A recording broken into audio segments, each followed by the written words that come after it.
Hey, it's Matt Morris, best-selling author of The Unemployed Millionaire. Today, I want to teach you the psychology of closing. This is something that I used to be really bad at, and ultimately I got really good at it. And it has been one of the biggest keys that has allowed me to recruit powerful leaders and be able to build an organization that's grown to over 1 million customers in 40 plus countries around the world. It's given me ultimate time and money freedom and allowed me to help many other people do the same thing.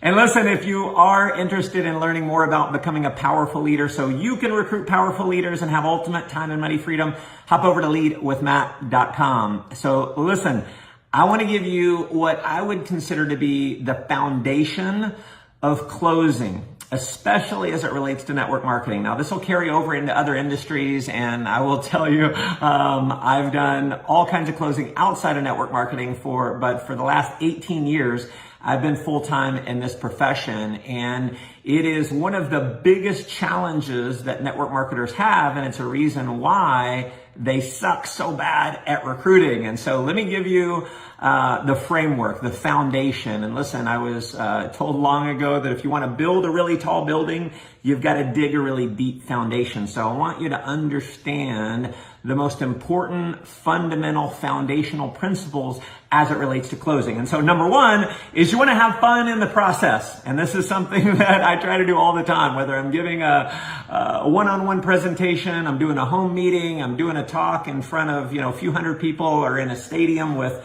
20,000 people. My commitment is I'm always going to have fun. Yes, I'm going to deliver. I'm going to do my job, and I'm going to close anyone who's closable, but I'm going to have fun in the process, because when you have fun, you're able to do step number 2, and that is falling in love with the process. You see, maybe you were like me. I got involved in network marketing and I was super nervous. I was afraid of rejection. Number one fear in the world is the fear of rejection. They say it's the fear of public speaking. That's just the fear of being rejected publicly. So listen, I was afraid, I was fearful, and I hated it. And so when the meeting was over and I'm sitting next to my prospect, I'm like, oh my God, I'm so scared. Or maybe I'm one-on-one and I'm playing a video for them. And maybe you felt this. The anxiety starts to build. Like the last minute of the presentation, your anxiety keeps getting higher and higher and higher. And when it comes to actually close, you do a lousy job because you hate it, you're nervous. So you want to convince yourself that you love to close. Now, this is programming. It's going to require some self-talk. You need to be telling yourself you love to close. What I decided years ago is if I'm ever going to get good at closing, I need to love the process, because you don't get good at things you hate to do typically. So I decided I'm going to reprogram myself. I'm going to start saying I love the process. And at the end, where I'd get the anxiety building, I'd start telling myself, this is just a game. I'm excited. I'm excited. I'm excited. And your words will become a self-fulfilling prophecy. So get excited in the process. Next thing is you need to show them how to feel. See, people join more based on emotion than they do based on logic. And if you're trying to be logical, in other words, maybe you have all the facts and figures in your head. You have all the reasons why they should buy your products and services, or they should sign up as a distributor, representative in your opportunity. And you want to present all those facts and figures. Realize that's not what gets people to buy. There's a great book called How Customers Think, and they did so much analysis, and what we've realized is people buy way more based on emotion than they do logic. Now, logic factors in, but the primary is emotion. And so you want to be excited, right? If you're not excited, they're not going to be excited. So you need to show them how to feel. Be excited about the process and lead with emotion. The worst thing that you can possibly say in a close is, what did you think? And it is the most common because it's the easiest thing to say. So the presentation's over, you turn to your prospect and you say, so what did you think? Realize what you've just done is you've accessed the logical side of the brain. So the presentation is over and they don't really know what to think. They're kind of like, imagine them on a fence. And there's the emotional side, that's the buying side. There's the logical side, which is the paralysis analysis side. And presentation's over. They're on the fence. And you say, so what did you think? You just push them over to the paralysis of analysis side. the non-buying side. So don't say, what did you think? It accesses the wrong side of the brain. You want to say something that's going to elicit an emotional response, like, pretty awesome, isn't it? What'd you like best? And they tell you what they like best, right? So lead with emotion, not based on logic. Now, this is all leadership. My calling in life has been to raise up leaders. And it's why I created a training at leadwithmatt.com. Go there if you want to learn how to recruit powerful leaders so you can experience massive duplication and have real time and money freedom. That's where you'll find it. So another thing that you want to do, this is foundational, is you want to assume the sale. You want to naturally assume that they're going to get started. Now, I learned this many, many years ago when I was doing in-home sales. And this is back when we had applications, right? And when the presentation was over, I just start filling out the application. And so I got into network marketing. And once I got confident in network marketing, I started doing the same thing. And so I would actually come to the presentation with the application filled out of all the information that I knew about the person, right? And so the presentation's over. I say, awesome, what'd you like best? And they tell me, and they say, awesome, well, listen, what's your address? And I start filling out the application. It's the ultimate assuming the sale. And I get halfway through the application, and I've had this happen a bunch of times. They'll actually ask me, am I doing this?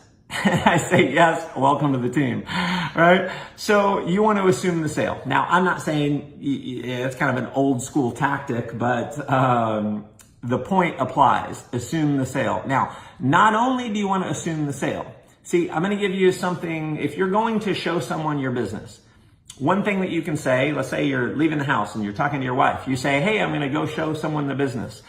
That's an okay thing to say. What's a better thing to say is, I'm going to enroll someone in our business. It's assuming the sale. I'm going to give you something better. Not only assume the sale, you want to assume huge growth.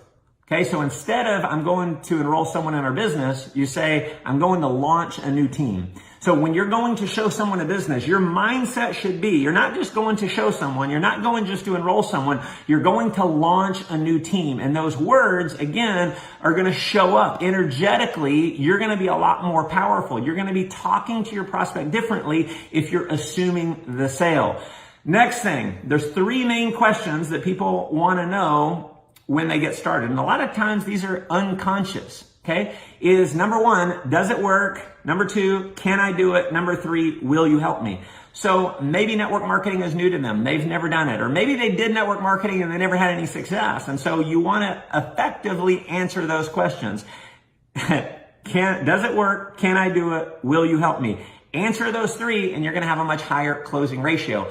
Next thing I want to talk about, and this is amazingly important, is close early and close often.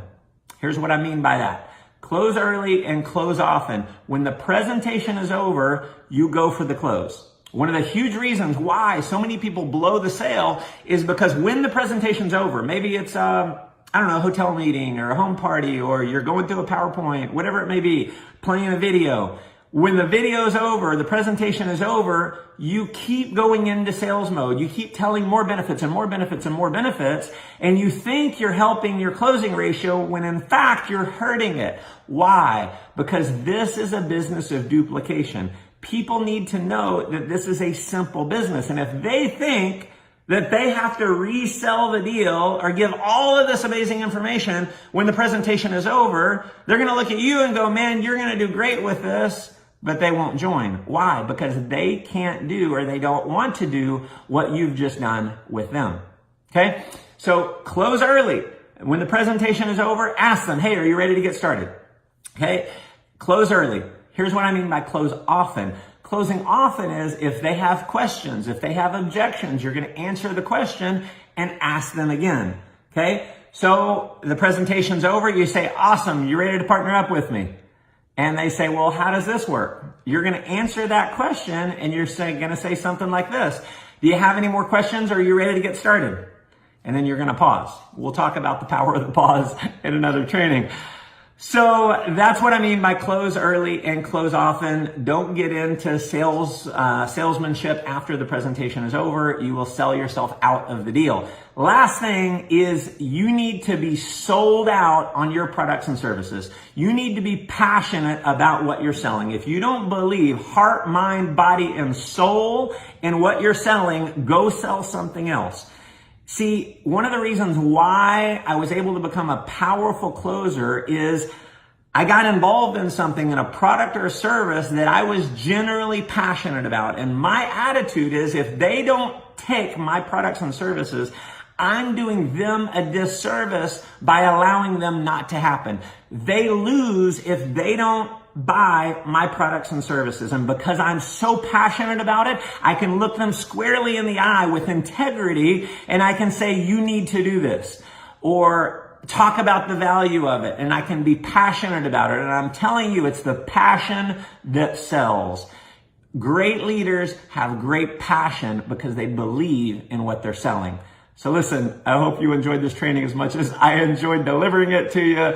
Closing has been one of my favorite things. And again, everything rises and falls based on leadership. If you are serious about being a powerful leader in network marketing, if you want to be able to recruit powerful leaders, if you want time and money freedom, hop over to leadwithmatt.com. You can get a free training there that I promise you will absolutely love. Thanks for tuning in. We'll see you next time.